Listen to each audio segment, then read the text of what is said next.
നമസ്തേ പ്രിയമുള്ള പ്രേക്ഷകരെ, നമ്മുടെ ചർച്ച ചെയ്യുന്ന ജ്യോതിഷ വിഷയം നിങ്ങളുടെ നാളെയാകും. നിങ്ങളുടെ നാളെയിൽ നാം ചർച്ച ചെയ്യുന്നത് നാളെ 1201 മിഥുന മാസം 4-ാം തീയതി, അതായത് 2026 ജൂൺ മാസം 19-ാം തീയതി വെള്ളിയാഴ്ച. നാളെ വെള്ളിയാഴ്ച സൂര്യോദയം തൃശ്ശൂരിൽ കാലത്ത് 6:07, അസ്തമയം വൈകിട്ട് 6:44. നാളത്തെ വെള്ളിയാഴ്ചത്തെ രാഹുകാലം 10:30 മുതൽ 12 മണി വരെയുള്ള സമയമാകുന്നു. നാം ശുഭകാര്യങ്ങളൊന്നും തന്നെ രാഹുകാലത്ത് അനുഷ്ഠിക്കാറില്ല.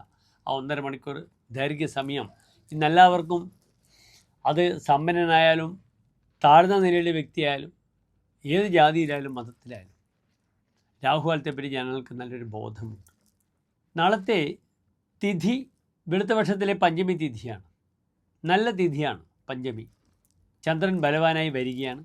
അത് കഴിഞ്ഞാൽ പിന്നെ സുബ്രഹ്മണ്യന് ഏറ്റവും പ്രാധാന്യമുള്ള മറ്റന്നാൾ ഷഷ്ഠി തിഥിയും വരികയാണ്.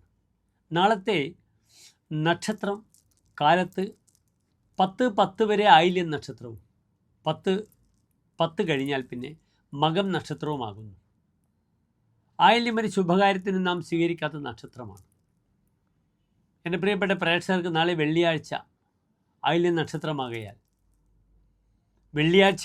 വെള്ളിയാഴ്ചയാകയാലും കാലത്ത് ലക്ഷ്മി നരസിംഹസ്വാമി ക്ഷേത്രത്തിൽ പാനകം, തുളസിമാല, ഭാഗ്യസൂക്താർച്ചന വഴിപാട് ചെയ്യാം.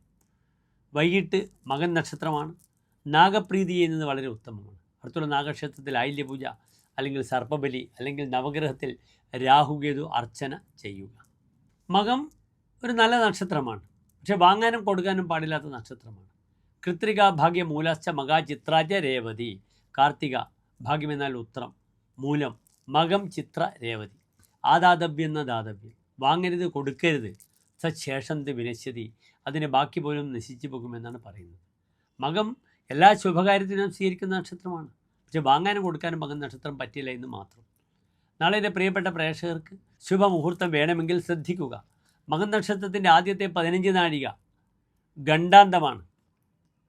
അതിനാൽ അതിൻ്റെ ആദ്യത്തെ 6 മണിക്കൂറിന് ശുഭകാര്യത്തിന് നാം ഉപയോഗിക്കില്ല.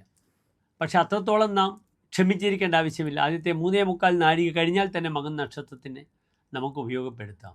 നാളെ എൻ്റെ പ്രിയപ്പെട്ട പ്രേക്ഷകർക്ക് 2 മുതൽ 3 മണി വരെയുള്ള സമയം, ഉച്ചക്ക് 2 മണി മുതൽ 3 മണി വരെയുള്ള സമയം ശുഭകാര്യങ്ങൾക്കായി സമയം കണ്ടെത്താവുന്നതാണ്. നല്ല രാശിയാണ് ആ സമയത്ത്, നല്ല കാലഹോരയുമാണ്. അതിനാൽ എല്ലാ ശുഭകാര്യങ്ങളും വാങ്ങലും കൊടുക്കലും ഒഴിച്ചുള്ള ശുഭകാര്യങ്ങൾക്കൊക്കെ നല്ലതാണ്. നാളെ കാലത്ത് എൻ്റെ പ്രിയപ്പെട്ട പ്രേക്ഷകർക്ക് ഭജിക്കാൻ ഓം ലക്ഷ്മി നരസിംഹ മൂർത്തയെ നമഃ. വൈകിട്ട് ഓം രാഘവേ നമഃ, ഓം കേതവേ നമഃ സർപ്പപ്രീതി ചെയ്യുക. അശ്വതി, മകം, മൂലം ഈ നക്ഷത്രങ്ങളുടെ അധിപനായ ഗ്രഹം കേതുവാണ്. കേതു ആരാകുന്നു? രാഹുവിൻ്റെ വാലാകുന്നു. രാഹു പുച്ഛമാകുന്നു. അതിനാൽ രാഹുകേതു മന്ത്രം ജപിക്കുന്നത് വളരെ ഉത്തമമാണ്. വഴിപാടുകളൊക്കെ ചെയ്യുക. ഒരു ശുഭകരമായ ദിനത്തെ എൻ്റെ പ്രിയപ്പെട്ട പ്രേക്ഷകർക്കായി പ്രാർത്ഥിക്കുന്നു. നന്ദി, നമസ്തേ.